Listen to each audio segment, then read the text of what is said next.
Now actually I just announced it. I just got hired on at Georgetown College here in Kentucky for their men's assistant. And very excited about that opportunity. I've been wanting to get in the college game for a long time now. After I stopped playing, I just want to be at the highest level possible. And struck up a conversation with that head coach at a training session. And 2 months later, he called me about a potential hiring. So very, very thankful, very grateful for that. But yeah, so other than that, I'm at a club here in Central Kentucky called Central Kentucky Storm, coaching U13 girls right now. Been with them for a couple of years. Right after I left Barca, actually, they were one of the clubs that offered me a position, and really liked what they were doing there. New director and kind of an established family, and I saw it as a challenge, kind of bring some of my knowledge here to Central Kentucky, and it all worked out, and I'm still here. So yeah, very, very excited about that. And lastly, I feel like I'm just rambling, but I'm at this player development company called Footbox Lexington here in Kentucky, and we focus holistically on kind of just developing players and their technical skills. And we're one of two locations as of right now. I think there's going to be some expansions popping up, but one of two locations right now, which is kind of odd. One of them in Lexington, Kentucky, the other one in Miami. But it's great. We're trying to change the culture here in Central Kentucky, which is very difficult to do, having, I'd say, probably around 5 or 6 clubs around this area. So it's not easy, but brick by brick, we're trying to get there. Yeah, right on. So have you always lived, did you grow up in Kentucky? Is that why you're kind of like, it seems like you're really invested in that state, in that area? So my wife actually gets on me for this. I grew up here. My first 18 years I spent here in Central Kentucky, and from a small town around outside of Lexington. I mean, anybody from a small town, you kind of just describe it. Oh, I'm from this big city. That way you don't have to kind of describe, no, I'm from this very small town where you never heard of. But I'm from Central Kentucky. After high school, I went on to play basketball and soccer at a school in Knoxville, Tennessee. And this is where my wife hates whenever I say this, but I feel like I grew there more in my 7 years of living there than I did in my first 18 years of here in Central Kentucky. So I gravitate toward home as in Knoxville, Tennessee, just because it has a special place in my heart. And I feel like I grew there more as a person, spiritually, emotionally, whatever you want to, however you want to say it, than I did in my first 18 years here. So after college, I played a little bit overseas and for Athletes in Action in Barcelona, Valencia, and Portugal. After that, actually, I reached out to Barca Academy, the FC Barcelona Academy. They have 50 satellite academies around the world through this company, ISL. And so I reached out. I saw a Facebook ad. I was like, you know what, Barcelona, that's my club. That's my boyhood club. I bleed those colors. And I was like, how cool would it be to just sit in on one, just sit on one of the sessions. Yeah. And so I reached out to the Facebook page, not even thinking they were going to respond. And I think it was maybe a day later, 2 days later, I get a response, say, hey, because what I said was, hey, I'd love to be a coach. I'd love to just be a coach in the academy.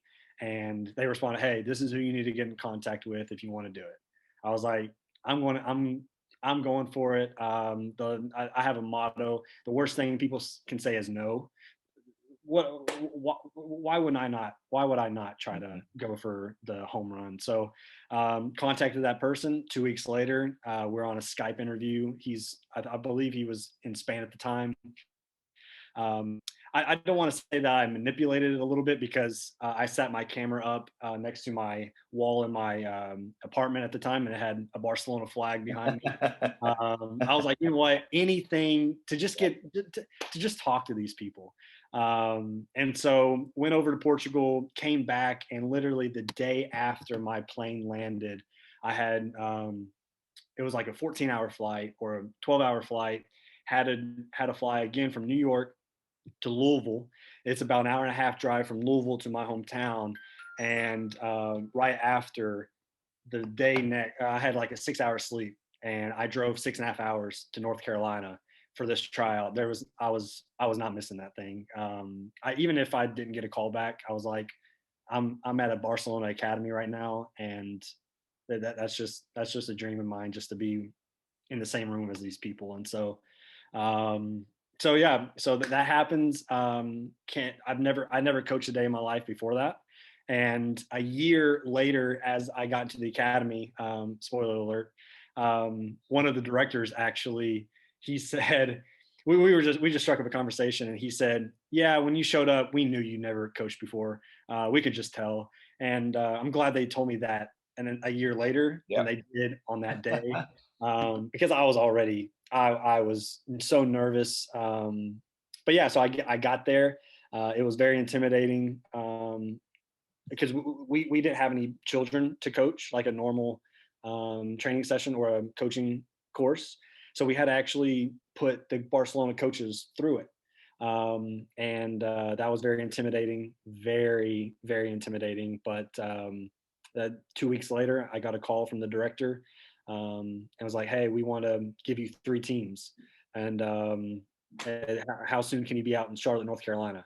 A week later, they added a fourth team. So it all just worked out.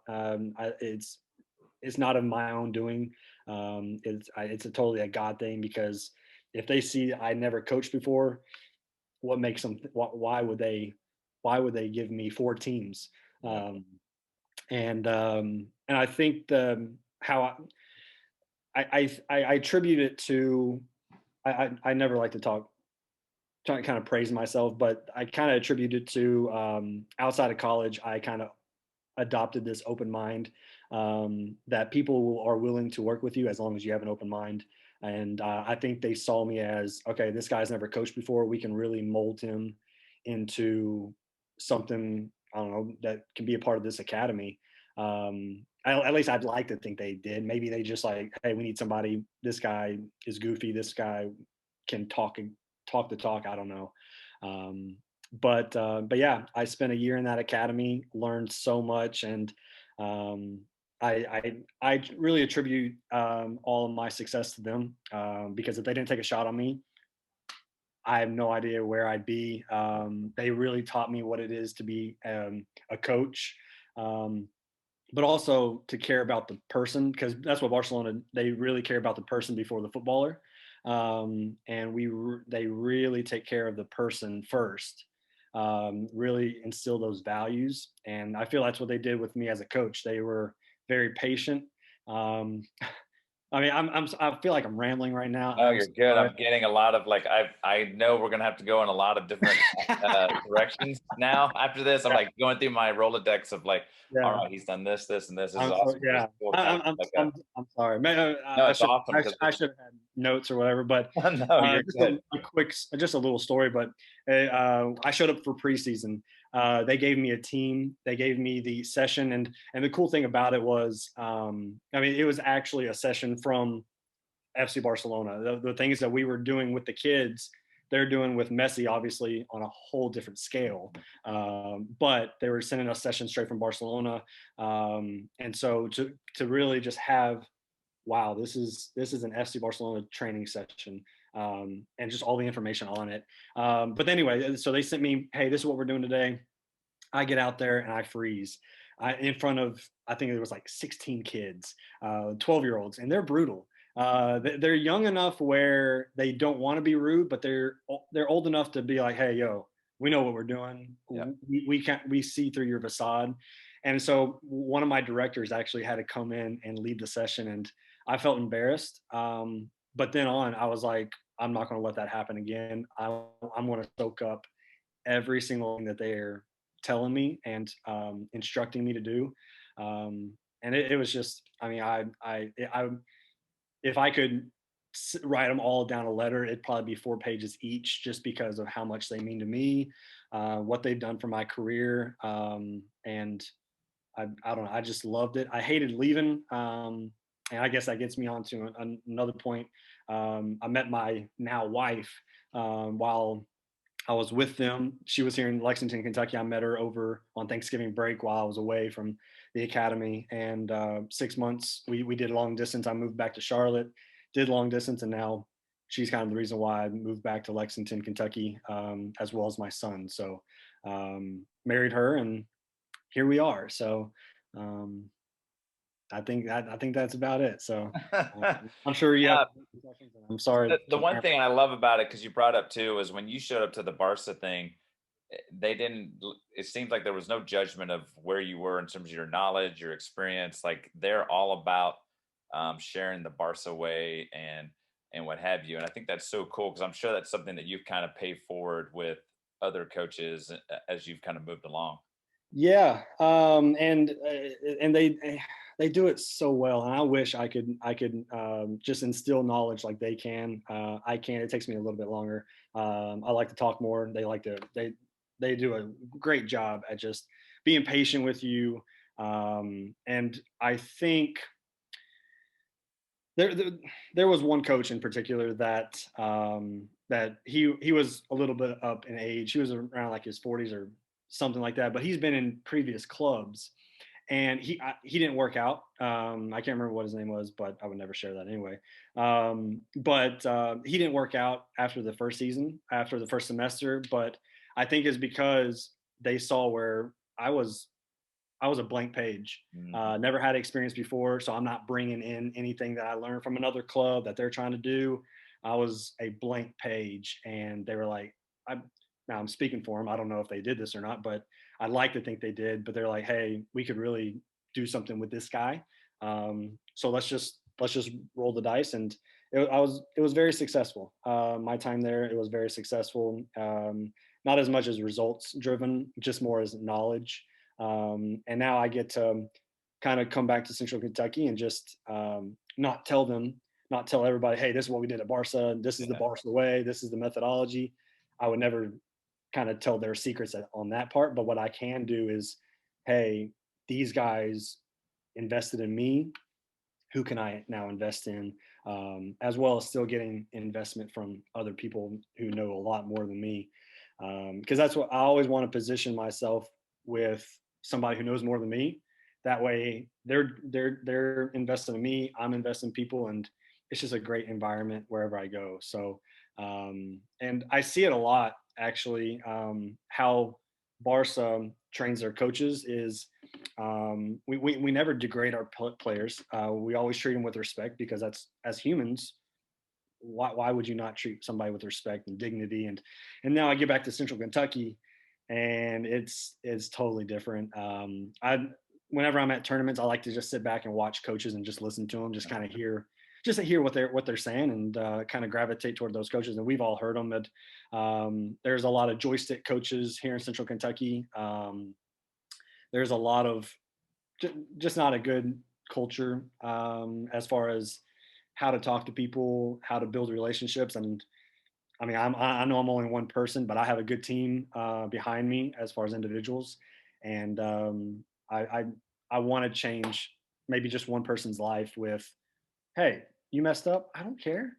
Go back and try to do it again. If you make a mistake, we keep going, we keep learning, we keep growing. And you just got to be patient with them, especially at the age I am, with that I have now. 12-year-olds, 13-year-olds. Like, why would me, a 27-year-old, ever yell at you, a 12-year-old, for missing a pass? That doesn't make sense to me. And I see it on drastic planes where you have a 40-year-old dad yelling at a 10-year-old because they missed a goal. I'm like, that only kills their confidence, and by 13 they're out of the sport. That's not me. And again, I attribute it all to the Barca Academy, because they really taught me what it is, how to be a coach, not just for the footballer, but you're really coaching a person, not just a robot. So Yeah, I attribute it all to them. The one thing too that I keep kind of hearing, and I get the feeling is that communication is key for you. So it's not you like I had a chat with this coach, and I sent an email to this person. I reached out here, and then just that relationship building type thing seems to be really important in how you go to your day to day, not just with your soccer, but with seems like everything. Yeah, I really pride myself on relationships and investing in people and building relationships. And again, not to bring glory to my name, but actually, my best man in my wedding, um, he had told me that nobody's a stranger to Stanton Smith. I, a- Anybody who comes into contact with me becomes an acquaintance and maybe a friend. I love people, and that's why I got into football. Not I got into coaching is because I love people so much, and people are just amazing. And you hear all the time from pessimistic people, "Oh, I hate people. I like to do stuff on my own." I'm like, people are people are what drives us. Not every day, but just having a good relationship, changing somebody's life just by having a good interaction with them a day, that could change their life. And what does that do for them, for somebody else who comes into contact with them, just because of the 5 seconds that you and I have, just by like, hey, have a great day. Wow, this guy really just said have a good day, and now my day's better just for 5 seconds. And so communication is key. Just positivity, encouragement. I never want people to feel that I'll come down on them, or I'm disappointed in them, or even as kids or adults. I always want to make sure that they leave the conversation with me, that they can depend on me. I don't know, they like me. I don't know however you want to put it. I'm a people person, and whether that's, I don't know, verbal communication, nonverbal communication. I always want to make sure um, kids see me, and if I don't say anything, they want to make sure that, okay, he's not throwing a water bottle, or he's not throwing his hands up in the air or something like that, because those are nonverbal cues that could really destroy a kid's confidence. So always upbeat, always encouraging, positive, and um, that's every interaction I try to come into. I try to leave their day a little bit better. So So it sounds like the Barca experience clearly made a huge impact on propelling you into the coaching.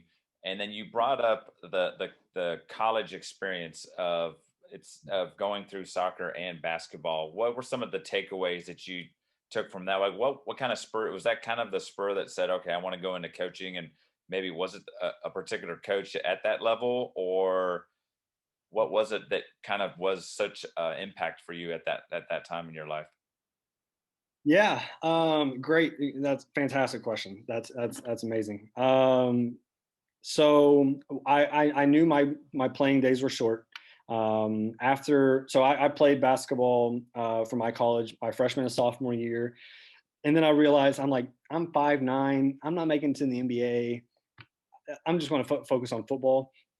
And so I was still playing dual sports. It was very difficult, working two jobs, trying to do school while playing two sports. It was not easy. But I knew my playing days were short after college. I was like, I could play with athletes in action for a little bit, and which was fun. But how do I stay in the game? And I was like, you know what? Let's try coaching. I want to try to put my love of people and football. How can I merge that? And so, going through college, I had a couple good coaches. I had bad experiences as well, and not to get into too many details, but I had a couple coaches that they taught me what not to do, and so I took it as, I never want to be that person where I make somebody quit a sport or have a bad experience. I never want somebody to feel the way that I felt in that moment. So I'm going to make sure wherever I go, I make somebody feel valued and important. And I'm not saying like every single day was like that. It wasn't. But I just had those experiences. And so, yeah, that really shaped, one, who I was as a person, but also who I want to become. Because I didn't, I'll be honest, freshman and sophomore year of college, I'm still trying to adjust to college life. Um, I didn't adjust well. I'd say I was a pretty big jerk, freshman and sophomore year. But once junior year hit, I was like, you know what? I need to start taking this seriously. What am I going to do after college? How can I make the biggest impact? And coaching was it. And then just trying to fit and mold all those pieces of, okay, I like this. I didn't really like that. I'm not going to do that. I like this. And so just trying to fit my coaching personality, to my previous experiences. It seems like there was a lot of like self-reflection, like constantly for you as you were going through that transition. Because going from high school to college, doing any, even just that move and not having even athletics involved is a lot. But like you said, to have multiple jobs and on top of trying to do two um, different sports and whatever. But I think it's cool that, like you said, I kind of picked and choose what I liked from the experience. So if there's something that I was like, I didn't really, that didn't make me feel really good inside. So that's not something I would want to ever put on someone else. And I think the cool thing about the story that you just shared about that is that that was whatever 4 or 5 years ago, and it still has a profound impact. Like one of those that and I think that's why, whatever I do with a kid now at the age of 12, they're going to remember when they're 18, when they're playing high school ball, or if they go to college, they're going to, hey, Coach Stanton used to say blah, blah, blah with it. And they still will kind of remember that. So I think that's really cool that you kind of even have that kind of going for you. Yeah, and I've taken it into, and it's kind of different going into the college game, as far as coaching goes, because whenever I first started at Transylvania, I was a volunteer assistant, so I was just volunteering my time and just trying to get to know those. I was volunteer assistant for the women's team, and so I was like, how are they going to receive me? I am this people person, but 12-year-old, you can build a rapport with them, and they all of a sudden they love you. But college game is different. They're hard nosed people. They know what they want. How is this going to be received? And they received me well.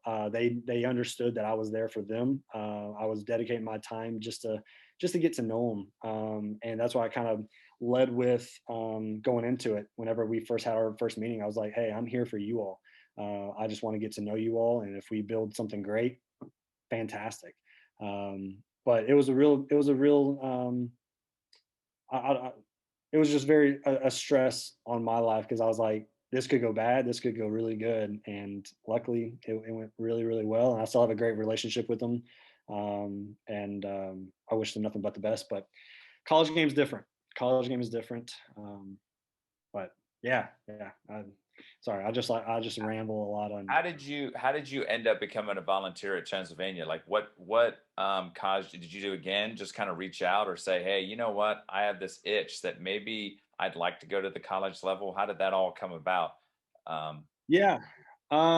So I knew I want to become a professional coach at, whatever level it is, or a high division collegiate coach. That is my goal, and that's the goal that I set for myself out of, I think it was maybe my junior or senior year, just whenever I knew that coaching was my passion, coaching was my future, and nothing's going to get in the way of that. I want to I just want to be at the top of the top, and not just because, oh, I want to have success for myself, but I want to see what I can do, and I feel like that's what anybody wants to do if they want to get into a profession that has layers, and they want to get to the top. And I just want to see what I can do, and how I can perform at that level. And if I impact a lot of people on the way, fantastic. And so, how I got into it, actually, I sent out a bunch of emails to every single college in Kentucky, no matter the driving distance. The only coach to respond was this coach. And I was like, you know what? If this is my shot, God, you're going to make it happen. And he called me. Leaving that conversation, he was like, I'd love to have you. I was like, shoot, yeah, like, dedicate my time. I took a little bit of time off of work, but I knew I knew what I was getting out of it was invaluable, which also now led to Georgetown College. So that's how it is, and it seems like every single step that I take is literally me reaching out to somebody and then taking a chance on me, which kind of propels me and thinking when I get to that point, I don't want to be that guy's like, no, this person, I'm not going to give him a chance. I always want to be that person's like, hey, these specific people took a chance on me. Now it's my time, my turn to kind of give back to others. So once I get to that point, I'll start doing that. But I'm just thankful, very thankful. What made you think, hey, this is the time to make that transition to another college and end up at Georgetown now? Yeah. So I've been getting my licenses, and I'll never be that guy that says, "Oh, I have this license. Give me the highest paying job." That's not. I understand licenses are just an added bonus. It's actually who you are as a person, how you are as a coach. So I was started getting my licenses and thinking, "Hey, I, I'm go- I'm passing these with ease, and what else is there for me?" And I was like, "What's a challenge? I've accomplished the academy level. What's the next challenge?" I got into high school, um, and then I was like, "Let's try college. I think this is a good time for me, and let me just see what my prospects are. And if nobody calls me, then I'll wait my time." But right now, I mean, he contacted me, and I was like, "You know what? If this is my time, this is my time, and God's going to make it happen." And um, I don't know. You just have a feeling that something's going to work out. I've had those feelings where, okay, this job, yeah, it's probably not going to work out, but this one I felt really good about. Every single thing, every single sign pointed it to it working out. That Footbox Lexington actually, he worked with me on it. I was like, this could actually be something that I could really be in the college game, because my boss is working with me on my schedule. He's allowing me to take time off to pursue this venture. My wife is okay with it because she knows this might not be a paying job, but a couple years down the line, when I do get this paying job, it'll all work out. So it was it was really good timing, honestly. The one thing that has been really cool, I think, the whole way through is just that, like you said earlier, about what's the worst someone's going to say? They're going to say no. So you sent all the emails, and then got those replies back. The other thing I wanted to know is, so is it, are you coaching just females, or has it been a mixture of both, that So you've it, with? yeah, sorry, not to cut you off. But yeah, it's been a mixture at Barca Academy. I had 4 teams a semester, which seems crazy at the academy level, but the way they just ran things, it was I didn't know anything different. Whenever I got here to Central Kentucky, actually, whenever I was calling all these clubs, I was like, "Hey, what kind of position can you give me? Can I get a head coaching, whatever?" I was like, "I coach 4 teams a semester. That's 8 teams a year." The replies that I got from all these directors, they're like, "No, there's no way. You couldn't have done that. You can't do that. That's impossible." I'm like, "I'm doing this. I'm doing girls and boys. I'm from U10 all the way up to U16." And so it's definitely been a mixture. But I've always just taken opportunity where they are, and then I figure it out whenever I get there. So I believe I even contacted the Transy head coach at some point. I think it was maybe a year ago. It wasn't recent, but he didn't have a spot for me. So I was like, you know what? Any way that I can get my foot into the college game, I'm going to try. So the women's head coach called me, and here I am. And luckily, this coach now at Georgetown College is the men's coach. So I'm getting both NCAA women's experience and now NAIA men's experience, and I'm just very blessed. That's going to be really interesting, for you, because, like I said, you're really, I can tell, very self-reflective and stuff as to how you had conversations with the females at Transylvania, and now those, how you build those kind of trusting relationship with the males, because they're different, Different. types of things. And the other thing I think is cool is the balancing act of, I've just had a session with 12-year-olds, and now I show up at Transylvania or Georgetown, and now I'm dealing with 22, 23-year old types of things. What's some of the challenges that you kind of maybe see with all of those variables? Yeah. So I actually talked to the head coach about this as well. And honestly, I think as far as getting to know the players, because the majority of our team at Georgetown is internationals. We have very few Americans, and so how will I be received when I'm trying to get to know this Bulgarian or this Italian?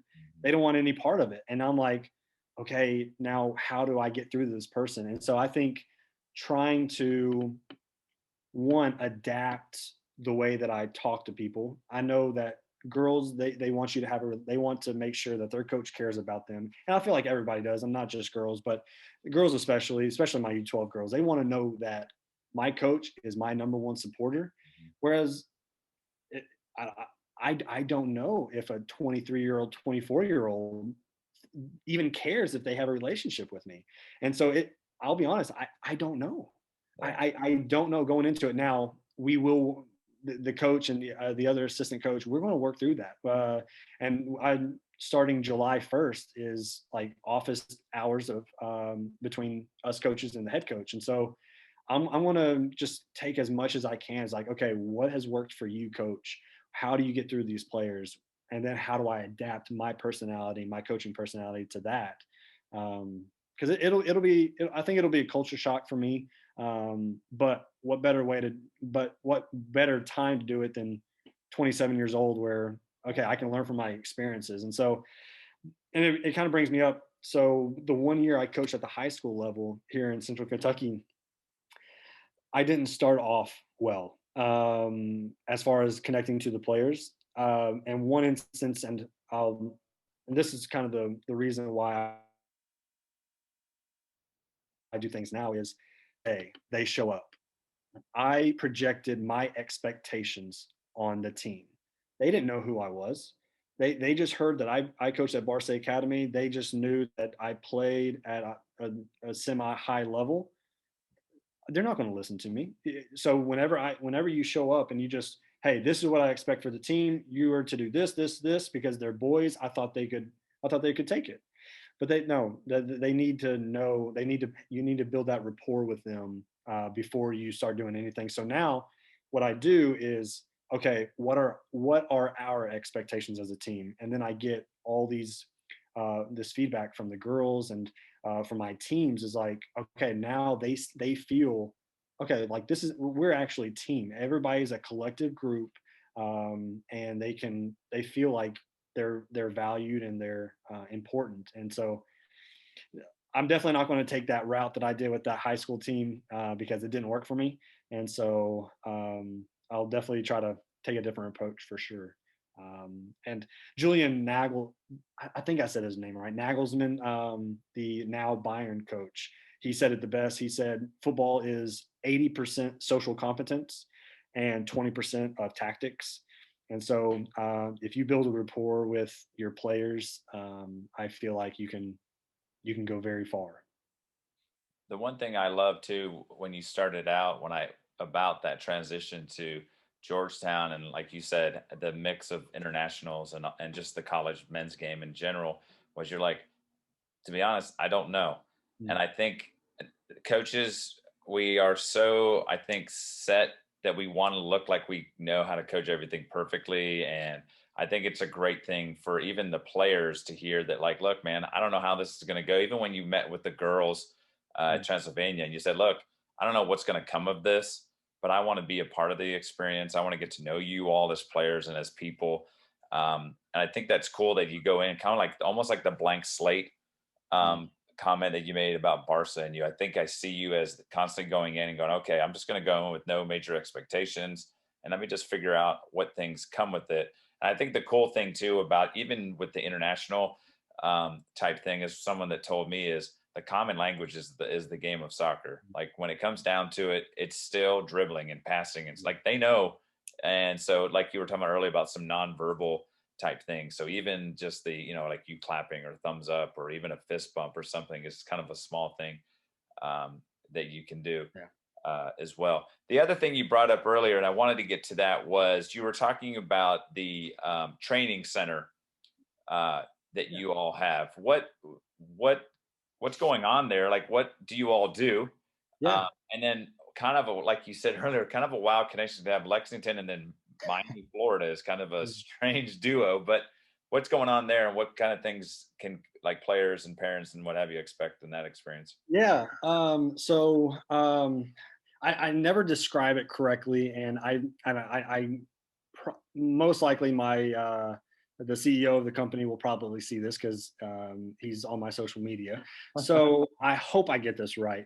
But we are honestly just a training facility for individuals to basically train their technical skills, also psychosocial aspect, but mainly technical skills holistically. So we always want to connect it to the game. We don't just put out some cones. Okay, dribble around these cones. Oh, look, you're a better dribbler.